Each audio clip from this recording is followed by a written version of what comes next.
This week on Hooligan Nation, what happens when the gods of thunder and the sporting world collide? Kiss at the Super Bowl? Kiss at the Olympics? Kiss at a high school in Cadillac, Michigan. Plus, news, music we're listening to, and the Hooligan Nation weekly poll, all coming up. Stay tuned, because you got nothing to lose.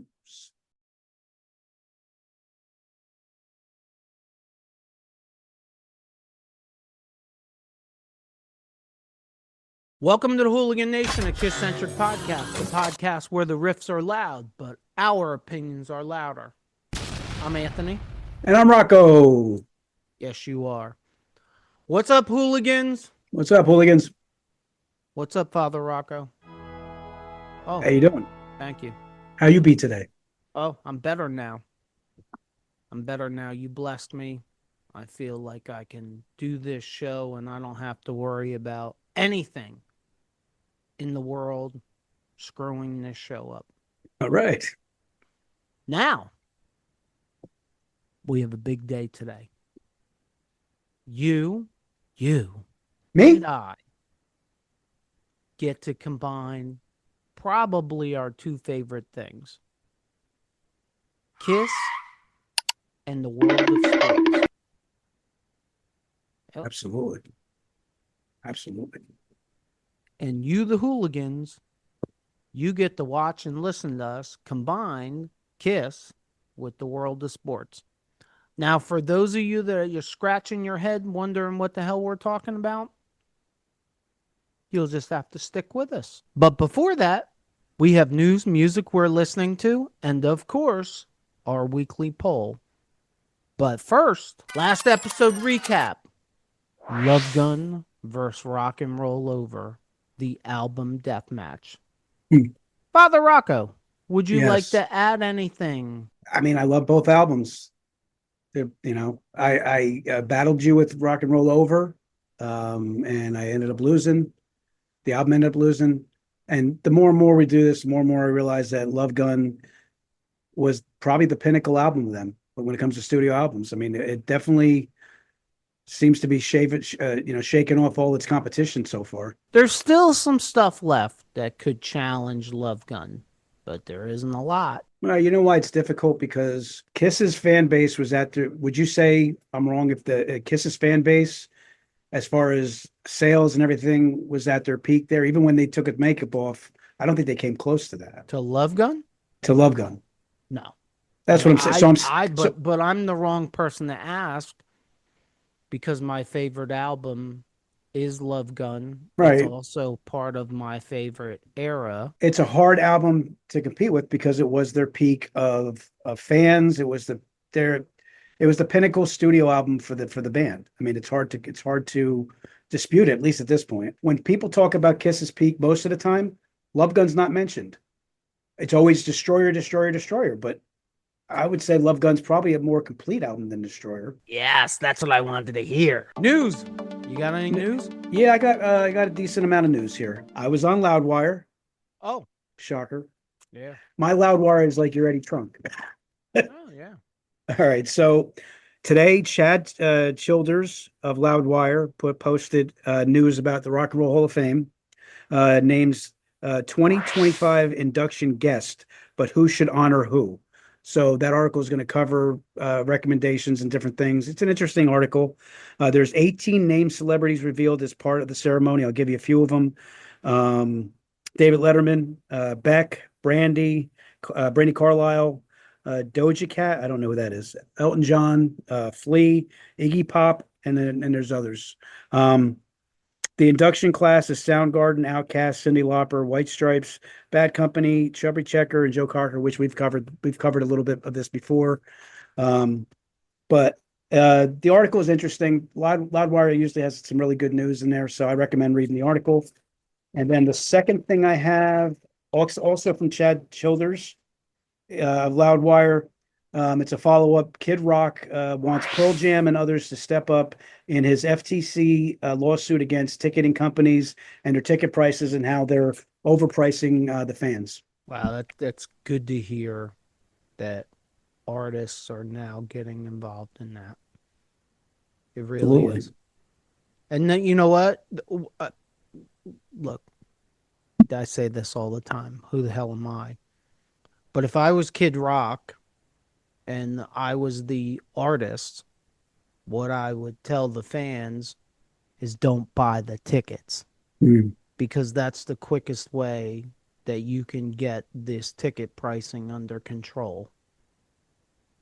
You know, and Tick- I think you'll agree in our area, the tri-state area, it's probably the most expensive in our area. Like I know people personally that have gone to other states because to see their artists that they want to see, just because it's so much cheaper. So I know it's different around the country, but Sure. I mean, look, I said this yesterday. I don't know if you were standing there at the time, but I said this yesterday about the Yankees. Why would anybody pay the prices that they're charging at a Yankees game when you can take a, what, 3 hour ride to Baltimore mhm. to see the Yankees play the Orioles? And I'm guessing it costs you 20% of what it would cost Right. you at Yankee Yeah, and Stadium. it's a nice venue too, and they got a nice concession area and outside. Yeah, absolutely. Right, but you're going to pay less for beer, less for food, less for parking, less for tickets, less for everything by taking a 3 hour ride. Let's compare it back to music, right? Taylor Swift, right? I mean, say you have kids. Yeah, say you have two kids and your wife likes Taylor Swift, the kids like Taylor Swift, and you want the whole family to get the experience of going to see Taylor Swift. How much money are you spending as a family? Honestly, are you really asking me that question? I'm just saying, You're going to actually, fall down when I give you the answer answer it this because, way. Do you have to be rich in order to do it? well, I don't know if you have to be rich, but you either have to be rich or you have to be a different kind of committed to your family, Right. or you got to be an idiot because of this is a true story, by the way. I did not make this up. Taylor Swift just finished the Eras tour. I don't know what the Eras tour is.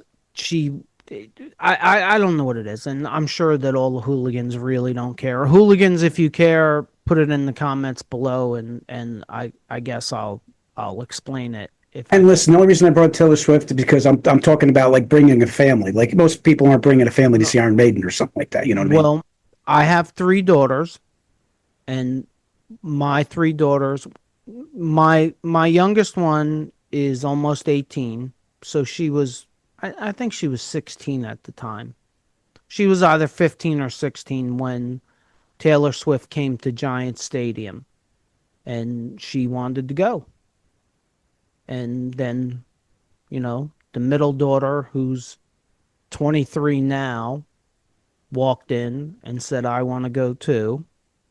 And then my oldest daughter, everybody wanted to go. It would have been over $10,000 for 5 tickets. Over 10,000. It was between $2,000 and $3,000. That's to get into the stadium. Like, I'm not talking about taking your family to a first row experience. I'm talking about nosebleeds. And I mean, I didn't have to tell anybody. And that's a good thing for me. Like, they looked at the prices and were like, this is crazy. Do you know what they did? They did the coolest thing. I did not go, but they did the coolest thing. They went to Giant Stadium and they parked in the parking garage for the mall, and they listened to the concert from the parking garage. Them and about 5,000 other people Yeah. who thought of the same thing, and they kind of tailgated, and I think they had a good time. I mean, I wouldn't have done that for Taylor Swift, but hey, when there's a difference between $10,000 and I think it cost them $5 to park in the parking lot, and it probably cost them maybe another $50, $100 for food and sodas and drinks and stuff like that. and they tailgated in the parking lot, and they couldn't see anything other than the outside of the stadium, but they told me they could hear it pretty well, and that was good enough for them. You got anything else? Sure. Okay, cool. I'm up. I need a drum roll.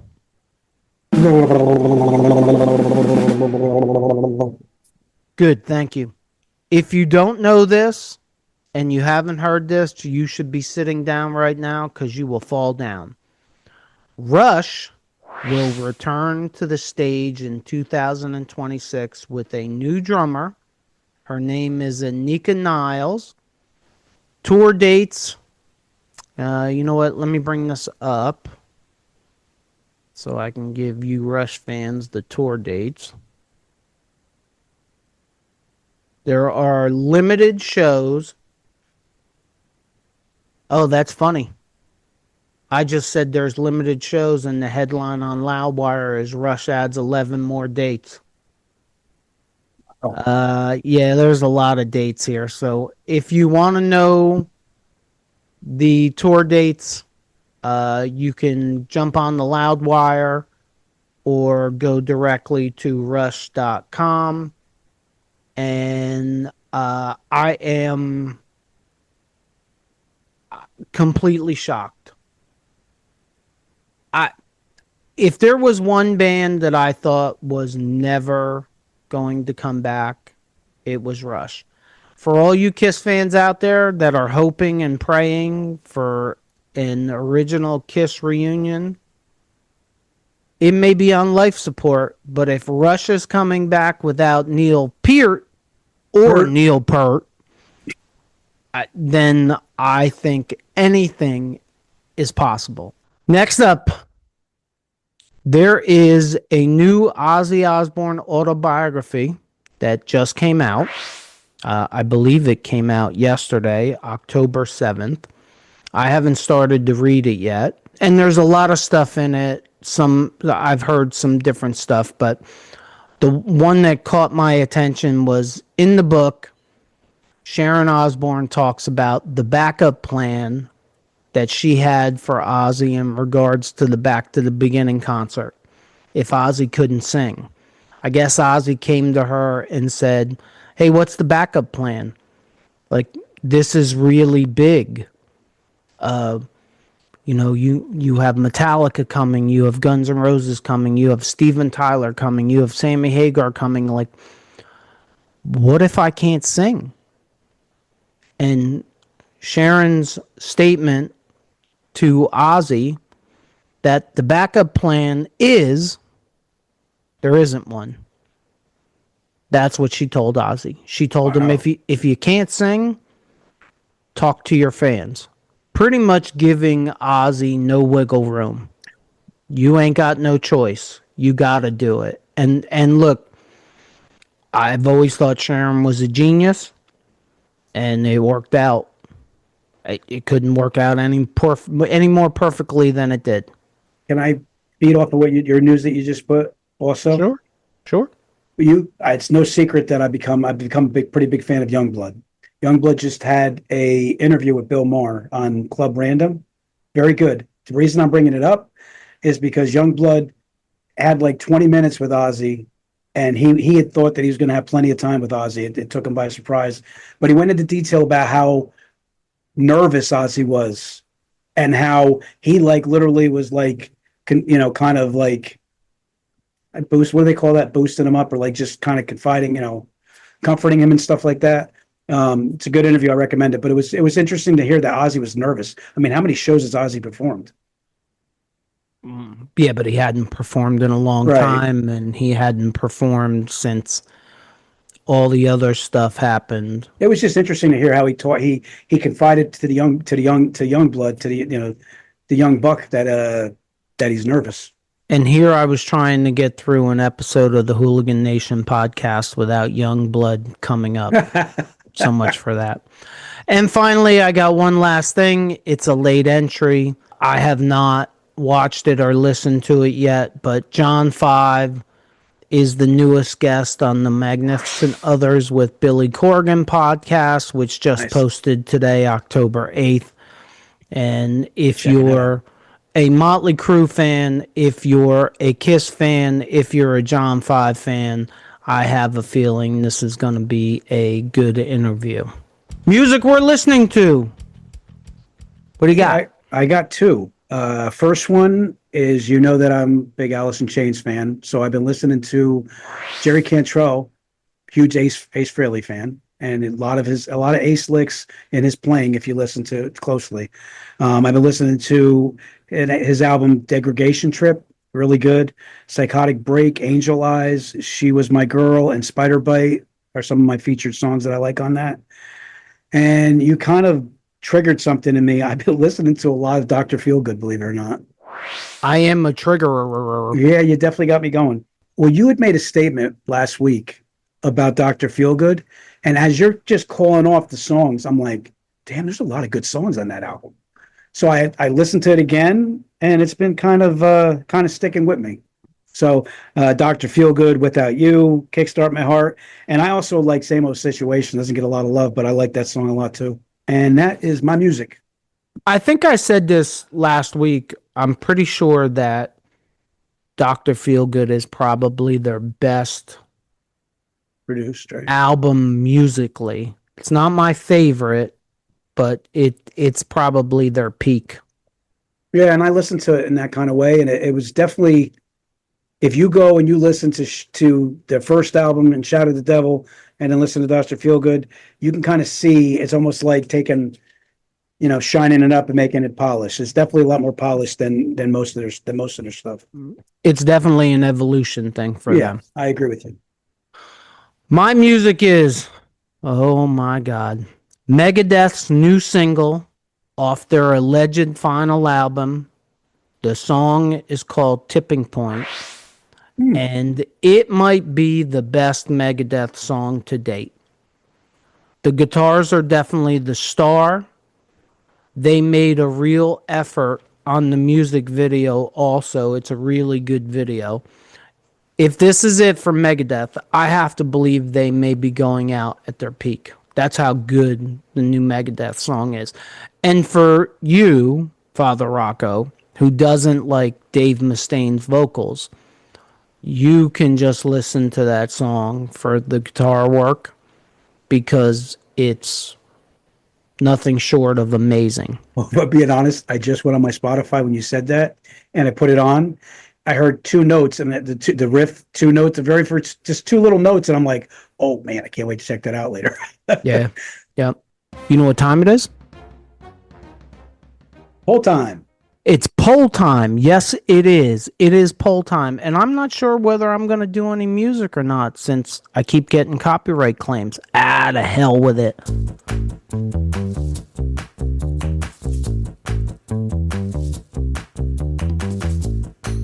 As long as they're not copyright strikes and they're only claims, let it happen. I'll just do more work. Right. Our weekly polls can be found on our community tab and on our Facebook group. So slide over to our community tab and vote, or slide over to our Facebook group and join our Facebook group. We're growing every day, and we're becoming much more interesting in the Facebook group. Very true. The question this week was, who's the best KISS producer? Your choices: Bob Ezrin, Michael James Jackson, or Eddie Kramer. Father Rocco. Yes. I left out your little Vinnie Poncia, so I apologize. Okay. But okay. What say you? I'm gonna give it a two-part answer. I'm gonna say Eddie Kramer, but I would have liked to have seen a little bit more of Jackson, because I think he had a lot more that he could offer to the band if he did more. Okay, but Eddie Kramer's my pick. What do you think the Hooligans think? I would think a lot of them did give Bob Ezrin some love. Correct me if I'm wrong, Eddie Kramer did more producing with KISS than Bob Ezrin. So I would say there's more of a cachet with KISS from Eddie Kramer than Bob Ezrin. Well, if you count live albums, and if you count the KISS demos, then Eddie Kramer has done a lot more work with KISS than Bob Ezrin. Ezrin did Destroyer, The Elder, and Revenge. Eddie Kramer did the KISS demos. He then did Love Gun, Rock and Roll Over, Alive 1, Alive 2, and Alive 3, I think. I don't really count the Would think Alive, and I don't count the demos, so it's 3-2. if you just go based on Alive 1 and Alive 2, I would be hard pressed to see. Maybe it's close, but I would be hard pressed to see Eddie Kramer losing just for those two alone. Well, I can tell you right now, it wasn't close at all. Really? Bob Ezrin came in third with 22%, which was mind-blowing to me. Wow, yeah. All the Destroyer love that is out there. Michael James Jackson came in the second with 28%, which I would have liked to seen Michael James Jackson get a little higher because I just think everything. But he got more love than Bob Ezrin. That's interesting. He did. And Eddie Kramer came in with 50%, which is about. Yeah, I'd expect that. Which is what I expected. Now, the Ezrin, Michael James Jackson, I don't know, it was a tough question. And I think Pamplemousse made a comment that he was blown away because Eddie Kramer was winning by such a large margin. And I was too. I definitely thought I thought Michael James Jackson was going to come into third and take a beating, and Ezrin and Kramer were going to fight it out. But you know what that shows, though? It shows some very knowledgeable KISS fans giving Creatures some just due. Because Creatures has to be a big part of that vote. Creatures, Lick It Up, Killers. Right. So thank you to all the hooligans that voted. We had another great turnout. Thank you, guys. And we have a poll up right now that is getting a good turnout also. So if you haven't, slide over there and vote.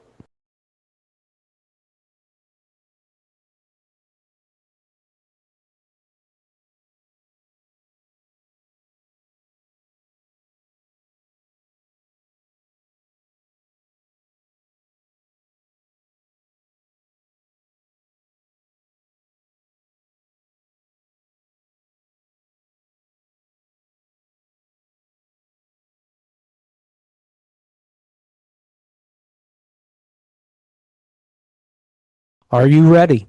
I am ready. In celebration of the 50-year anniversary of KISS in Cadillac, Michigan, the Hooligan Nation presents KISS Meets Sports, Helmets, Hype, and Legendary Games. This is the collision of what's probably our two favorite things in this entire world. That's the truth. You cannot beat this. I wonder what genius came up with this. Oh, yeah. Okay. So not in any sort of order, but we're going to start out by discussing all the times that KISS had anything to do with sports, whether they played at a sporting event or they sung the national anthem, which I'll be the first to tell you, I did not know that both Gene Simmons and Paul Stanley have sung the national anthem. So we're going to share that with all our Hooligan Nation people that might not know that. And then we'll slide seamlessly right into the whole Cadillac, Michigan thing, because it's one of the most fascinating subjects in history to me. Yeah, it's really cool. It really is on 100 different levels. But let's start first with this. Did you know, Father Rocco, that KISS performed a pregame set before the 2023 Australian Football League Grand Final in Melbourne, Australia? The only reason I know this is because Paul, in another life, was a soccer player. He was. I'm only kidding. Okay. I'm just kidding. No, I didn't know that. All right. Well, shout out to Dan the Man in Australia. They played, shocking enough, I Was Made for Loving You, Shout It Out Loud, and Rock and Roll All Night. The video, I'm gonna try to do this, guys. I'm not good at this, but I'm gonna try to put links in the description to all of these that are actually on YouTube, and this performance is on YouTube. And this performance, it's a pretty good performance, actually. I love the stuff that KISS does when they're performing at these sporting events. To me, I'm going to be fair, the only artist I ever saw that rises to the level of KISS is Michael Jackson. And that's one of the things that I don't think KISS gets credit for, that they should get credit for, is the spare no. You're going to pay them in some way, but they spare no expense when it comes to their live show. And even when they go to something like this, they do the same thing. They spare no expense. Next we got to talk about something that's not directly about KISS performing, but it is interesting as hell, and I was very much interested in this at the time. And it was Paul Stanley, Gene Simmons, and Doc McGee owning an arena football team. And I imagine that there's some people out there that probably missed this completely, but oh, did you? Well, yeah. They owned an expansion team called the LA KISS in the AFL from 2014 to 2016. They played their home games at the Honda Center, and it was great. There was a lot of pyro, there was dancers, there was rock staging. There is a season. Their first season in existence was actually a reality television show that was on AMC called Fourth and Loud. I watched it. It's 10 episodes. I liked it. It was mostly about the team, and Paul, Gene, and Doc McGee were in it a couple times, but they were not the stars of it. The team was. And it was a really good show. They had compelling player personalities, and they had great uniforms. I mean, I'll put it up here. They had great uniforms. Like, I can remember watching it, and for whatever reason I didn't, but I was going to start buying LA KISS merch because I liked it so much. And what ended up happening is in 2016, the entire league folded. Which is unfortunate, but that's usually what happens in arena football leagues, right, or whatever reason. But I loved the show. I loved the uniforms. I loved the player personalities, and I loved the pure spectacle at games with pyro and plenty of hoopla. It was it sounds really cool. It was a good show. Next up, the NHL outdoor game performance in 2014. On January 25th, 2014, KISS played live at Dodger Stadium during the NHL Stadium Series. They performed pregame, and I think after the first period also. It was a game against the Los Angeles Kings and the Ducks. What are they? The Anaheim Ducks? Anaheim Ducks, yeah. Anaheim Ducks. They played 3 songs in total: Rock and Roll All Night, I Love It Loud, and Detroit Rock City. Don't get why you play Detroit Rock City when the Ducks and the Kings, but hey, you're KISS, you do what you want to do. And oh my God, one thing is for sure. They were not using backing tracks, because this might be the worst Paul Stanley vocal experience I have ever heard. But the spectacle was just so much bigger than anyone else could or would do. It was a great show. It's just unfortunate. I think Paul was at his worst vocally. I think it was before his vocal surgery, and it was bad. Yeah, It from was what I bad. heard, it was this definitely the last of the last hurrah that he had left in his voice before the Oof, surgery. oh, oh. And then we move on to national anthems. I have yet to see this. I had limited amount of time, so I didn't go see this, but I'm sure it's on YouTube. Paul Stanley sang the national anthem at Dodger Stadium for a Dodgers versus Red Sox game on August 25th, 2013. And Gene Simmons sang the national anthem at Wembley Stadium before the Vikings versus Steelers on September 29th, 2013. Again, if I can find the links on YouTube, I will put them in the description below. And here's the biggest one to me. I watched this again. I watched it live at the time, and I watched it again this morning, and it blows my mind every time. The KISS played the Olympics in Salt Lake City in 2002, the Winter Olympics closing ceremony. KISS performed Rock and Roll All Night during the televised finale. And have you seen it? Seen clips of it, but it's been a long time. Oh my God. So I just watched it again this morning, and it was more amazing than I remember it being. They're on a float on the ice, and the float is moving around the ice, facing different directions of this huge stadium, and they have everything you would see at a KISS concert. They have their pyro, they have the KISS sign, they have that. And the most amazing part of it is both Christy Yamaguchi and Katarina Witt, two Olympic gold winning figure skaters, are skating around the ice at the same time that they're playing. And then both of them come on the stage at the end. It was just amazing.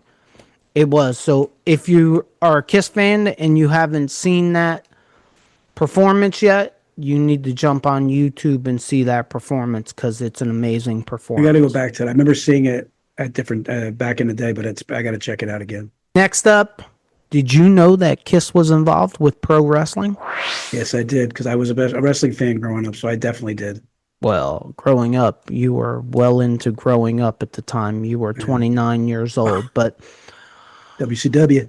Chris, Peter, KISS premiered a new WCW wrestler on Monday Night Nitro, August 23rd, 1999. They played God of Thunder on live TV and introduced the KISS licensed wrestler, The Demon. I did not watch this live at the time, but I did review it this morning. And Interesting. man, if KISS ever belonged in any sport, it was definitely professional wrestling. Absolutely. Too bad it was very short-lived, and I don't know how long the Demon actually wrestled in WCW No, for, that but was at it the time wasn't that, long. yeah, and that was at the time also, again, I was a wrestling fan. That was at the time where WCW was kind of like starting to explode and in a bad way. They were implode. It was great performance, Yeah. and the Demon was a great look. They had the Demon come out in what looked like, I guess it wasn't a casket, but it was something like that, and then it opens up. Not for nothing. He did the Demon proud. He definitely wore it well. Oh yeah, it had the makeup and everything, and the hair and the whole thing. I mean, it was. Pretty good wrestler. I don't know if he was a good wrestler or not. I don't think he competed for much in that, but I mean, he seemed like he was pretty good. And finally, did you know, Father Rocco, that KISS performed Rock and Roll All Night pregame before Super Bowl 33 in 1999? Denver versus Atlanta. Oh, very good. I remember the Super Bowl. Yeah, You it was a know, good Super Bowl too. you know back then when rock music was included at the Super Bowl. Don't even get me started on that soapbox. You remember that? Yeah, I do remember that. I believe it's been like 16 years since a real Super Bowl. I believe rock it has show? been 16 years, yes. But don't fret. This year's Super Bowl, we get to enjoy Bad Bunny. Hey, listen, this is to the hooligans. Listen, I know if you have never made comments, please make comments now because it'll help us cope with the thought of having another crappy Super Bowl show. How they've gone that long without having a rock act is ridiculous. So feel free to throw as much comments as you want in there about why they keep on putting crap. And if you like Bad Bunny, my bad. Sorry, but it's how I feel. If you like Bad Bunny, what the hell are you doing here? That's a good point. That's a good point.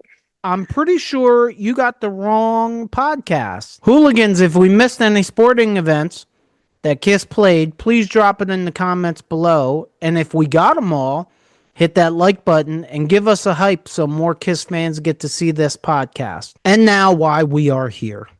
This is one of those moments in KISS 3 that's truly amazing to me. KISS goes to Cadillac, Michigan in 1975. Oh, yeah, absolutely. You know what? How many documentaries that KISS had have they put that in there? I love it. It's one of my favorite parts of their history. Well, for any of the hooligans that don't know this story, I will give you as quick as I can do it, condensed version of it. And what I have heard is during the 1974 season, after the Cadillac, Michigan Vikings started their season out at 0-2, the coaches began blasting KISS to pump up the team. They ripped off 7 straight wins and took a conference co-championship. Assistant coach Jim Neff wrote the band to say thanks. So what does KISS do? And I'm not really going to give KISS that much credit for this. This sounds to me like it's all Bill a coin. But whoever. KISS decides that they are going to show up in Cadillac, Michigan. And dude, they do not show up in Cadillac, Michigan to like say hi and peace out and we're done. They spend, I think, the entire weekend in Cadillac, Michigan for homecoming. Now, you have to imagine being these high school kids in 1975 and KISS ascends upon your little town. The band surprised Cadillac by showing up for all the homecoming festivities. They joined the football team in the homecoming parade. They attended a civic breakfast where they received the key to the city. And for anybody that hasn't heard this yet, it's been talked about, I believe, by all 4 members of the band. But they didn't really know how this was going to be received. And I think the first thing that they went to was this civic breakfast in the morning. And when they walked in, and of course it's 1975, they walked in makeup and in costumes, and everybody that was there was wearing KISS makeup. The mayor, the principal, all the teachers, the kids, the police chief, everybody was wearing KISS makeup. And they received the keys to the city. They ended up playing a private concert, imagine that, in 1975, in the high school gym. Imagine a KISS show in the high school gym. By the way, crazy. I couldn't find any video, but I did find still shots, and it looks pretty interesting. And then, and this is the funniest story. This is the funniest story I think I've ever heard in regards to any artist or band. When they left, a helicopter landed on the field, and all 4 members of the band jumped in the helicopter. And as they were going up and leaving, they were throwing out leaflets that said, had a picture of the band and said, KISS loves you, Cadillac, Michigan. That's really not the point of the story. The point of the story is the helicopter went over the trees and then landed. And it went over the trees and then landed because they couldn't afford the helicopter. Oh, So wow. they had the helicopter fly in, pick them up, and I don't know how far it went, but it, by all stories, it didn't go very far. And then it landed in a parking lot by the field that was blocked by a bunch of trees. And the band got out of the helicopter that they couldn't afford to pay Oh my for God. and jumped into a van to go to their next stop on tour. Now, if that isn't an all time great story about building a band up to be much more than they really were in reality, I don't know what is. And I mean, I don't know this, but I gotta give Bill a coin an incredible amount of credit for coming up with that. Like, at the time, everybody knows this. At the time, Yeah, no he way. was footing the bill for just about everything and going into more debt, more debt, more debt because this is pre Alive One. As far as I know, it's pre Alive One. So they weren't making any money. Yeah, They no, weren't 75 selling it any is. Yeah. records. Hey, not for nothing. You deserve a cookie for digging that shit out. No, no, that's not. That's not. That whole story with the helicopter, I never heard That's that not before. that. I mean, I've heard it. I've heard it, but I don't know, 5 or 6 times. I've heard it out of Paul's mouth. I've heard it out of Gene's mouth. All right. If you don't want, I if you don't want a cookie, it's okay. I think you don't have cookies. You just got them dry ass pretzels, and I'm not breaking a tooth like you. I just think that's the greatest story. I mean, here you It's are, it's cool. Like, ass broke, and the guy who manages you is like, yes, we are ass broke. Yes, I am $200,000 in debt, but we need to be bigger than life. the guy had a vision, man. So we're gonna rent a helicopter to fly 100 yards. That's It's got to hilarious. cost us less, right? I mean, that's just amazing. And this is something I didn't know till I started to do research on it. And now, like, last weekend was the 50th anniversary, and October 9th to October 12th, Cadillac, Michigan did a huge 50-year anniversary celebration, which I knew about. But boy, if I'd have known all of this, we might have had to make a road trip. And I don't know how far Cadillac is away, but did you know that in 2015 Cadillac did a 40-year anniversary? No. I didn't know. I didn't know it either. They did a KISS homecoming celebration in Cadillac, Michigan in 2015.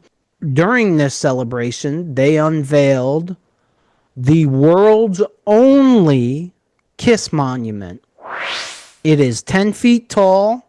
It is 5,000-pound black granite slab placed by Veterans Memorial Stadium. Mr. Speed, the KISS tribute band, played in the high school gym, and KISS video messaged while they were touring in Australia. The monument dedication included Jim Neff, who's the assistant coach that sent the letter to KISS thanking them, and head coach Milo Brines. It included Kisstory self-guided tours, which are still ongoing, and the tours maintain a multi-stop Kisstory tour around Cadillac's key 1975 locations, and the monument is the anchor. And on October 9th to 12th, 2025, for the 50th anniversary, they had a KISS-themed football game, a drone show. I don't know what a drone show is. Wow, that's interesting.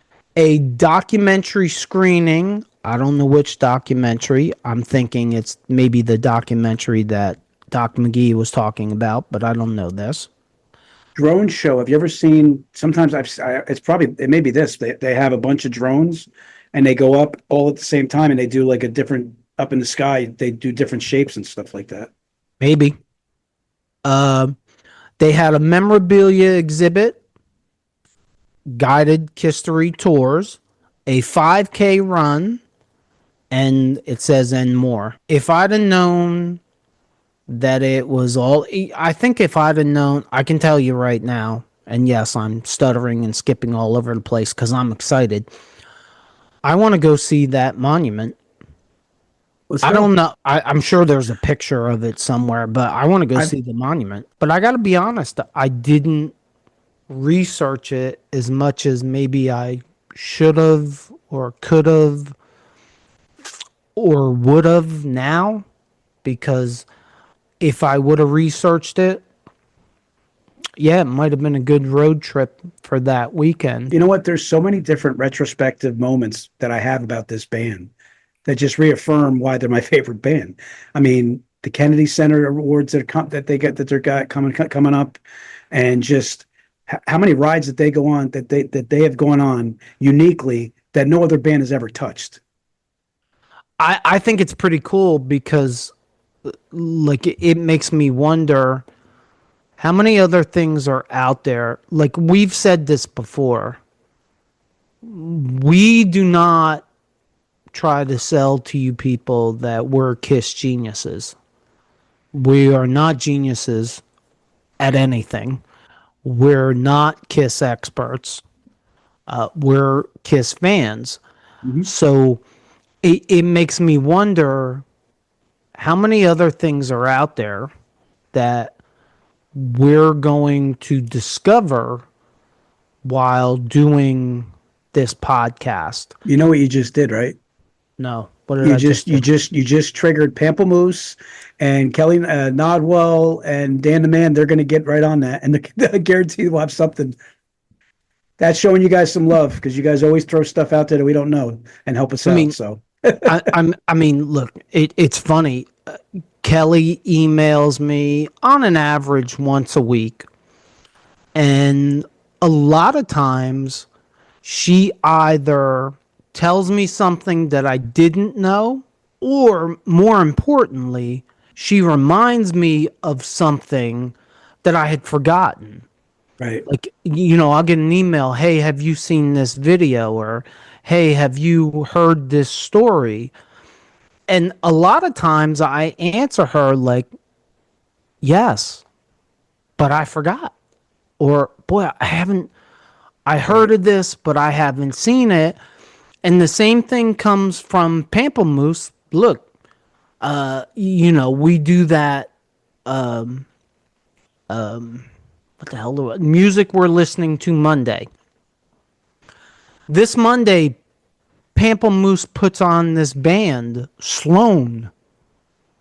And I'm looking at the comment and I'm like, what the hell is he talking about? I'm like, I never heard of this band. Me neither. Well, there's a band out there called Sloan. Pamplemousse loves them. It's Wednesday and he put it out on Monday. So I think I've listened to about 30 seconds of one song. I can't tell you I'm going to go be a big Sloan fan, but I'm mildly entertained and interested in. I guess I'm more mildly entertained and interested in listening to them because our entire relationship is over YouTube. I've never met him. I've never seen him. We've maybe emailed back and forth once or twice. So it's a way to maybe learn the person, I guess, Hmm. more, if that makes any sense. It It's the does, but same thing with Kelly. It's the same kind of thing. Like it's a very weird relationship to me, but they're becoming like family members. And you know what? I can't not put Brad Baird in there, but because you see the same names over and over again in the comments and stuff like, and you start to remember and you start to think of them, at least in and my and case, like, how they respond to things, kind of get an idea what their personalities. Again, listen, I'm going to use this opportunity to say we did this because we wanted to build a community of us, of people just like us. with different opinions and different tastes, but loving the same band and everything. And the community thing is so cool. Like, I mean, I still look forward to seeing comments all the time. Even if they correct you and you're like, you know what, that wasn't really a good take on this. This is really what went down. I mean, that's the good stuff. And I just wanted to let you know, Father Rocco, no one is the same as you. You are one of a kind. Well, this goes out to the hooligans. And we all appreciate it. And with that being said, we're going to shuffle off of this fascinating, amazing episode.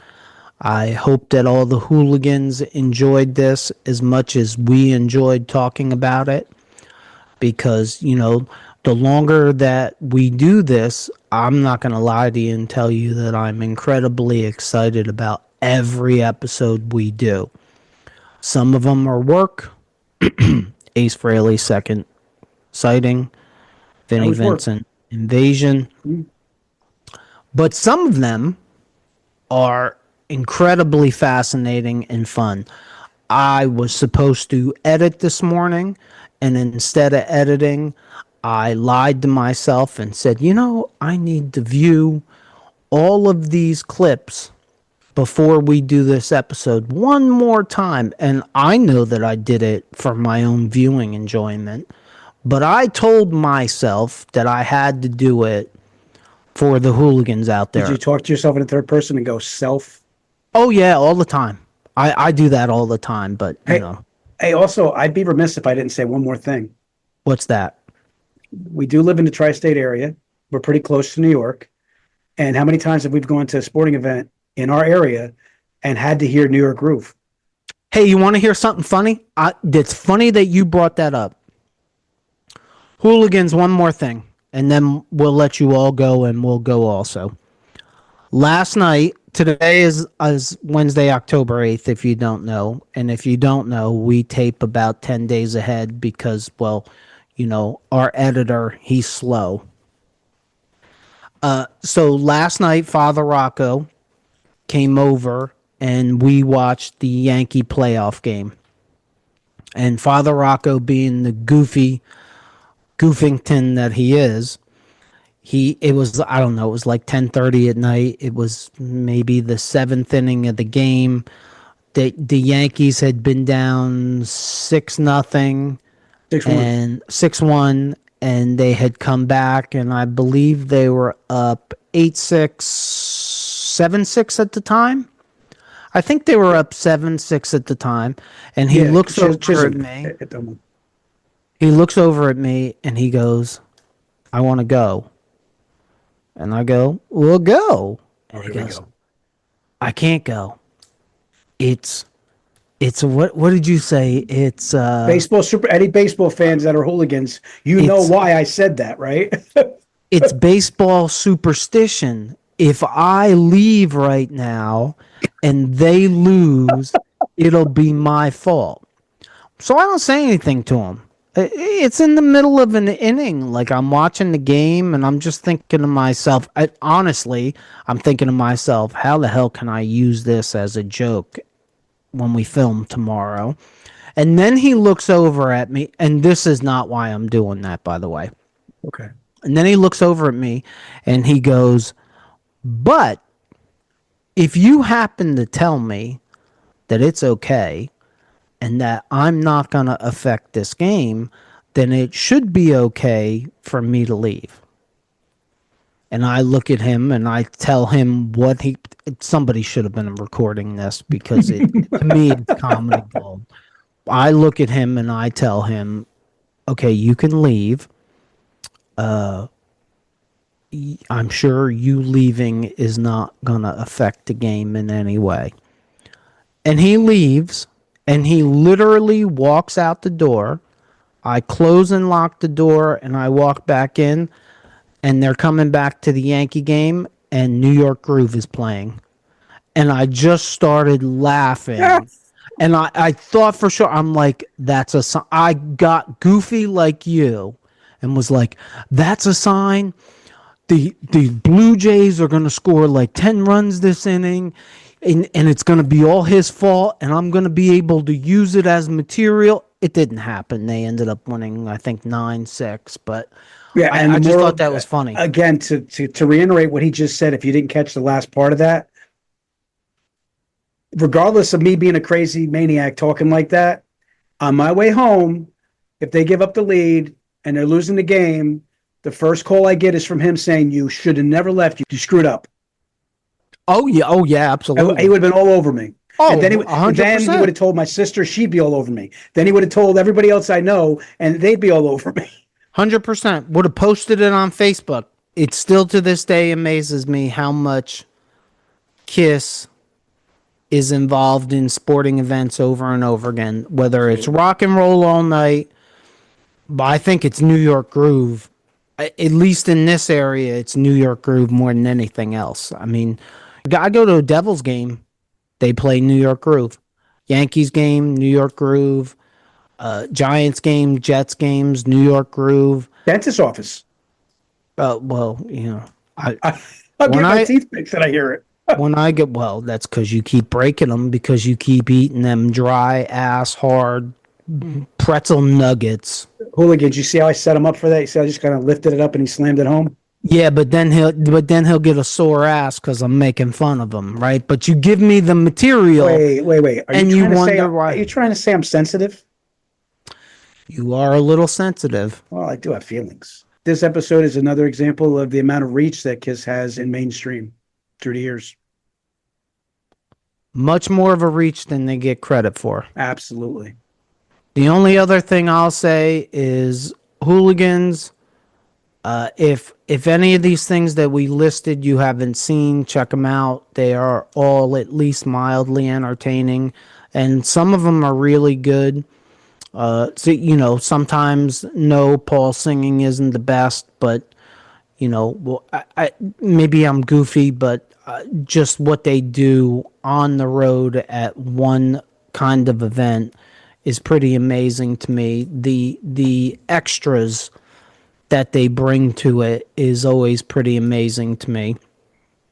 And again, the LA Kiss, Fourth and Loud, it's 10 episodes. I don't remember whether they're half hour or 1 hour episodes. If I can tell you this right now, if you're a football fan, it's a pretty good watch. And I think even if you're not a football fan, if you're a KISS fan, it's a pretty good watch. It was just interesting to me. So that's all we got. On behalf of the Father Rocco and I, thank you all for watching us one last time. Please hit the like button. Please give us some comments. And please hit that new thing that everybody's talking about, the hype button. Real quick, not going to do the salesman thing, just to let you guys know what the hype button is for small YouTube channels. And supposedly, if you get a certain amount of hypes, they kick your video out into the algorithm to more people. So we're trying to get this out to as many KISS fans as we can so they can find us and we can find them. So if you could do us a favor, it's free. It doesn't cost you anything. You can give up to 3 hypes a week. If you're listening to us on any of the podcast platforms, please leave us a review. And if you just found us, check out our past episodes. If you're watching us on our YouTube channel and you like this episode, please consider hitting the like button, just like that guy right there that's wearing a KISS Hooligan Nation hoodie that you can find at hooligannation.com, by the way, and leaving us a comment. Hit that subscribe button, just like that guy right there, so you don't miss any future episodes. And check out these episodes right here. As always, if you made it this far, thank you for supporting us. And don't forget, we should all lead with love and take care of each other. Peace out, Hooligan Nation.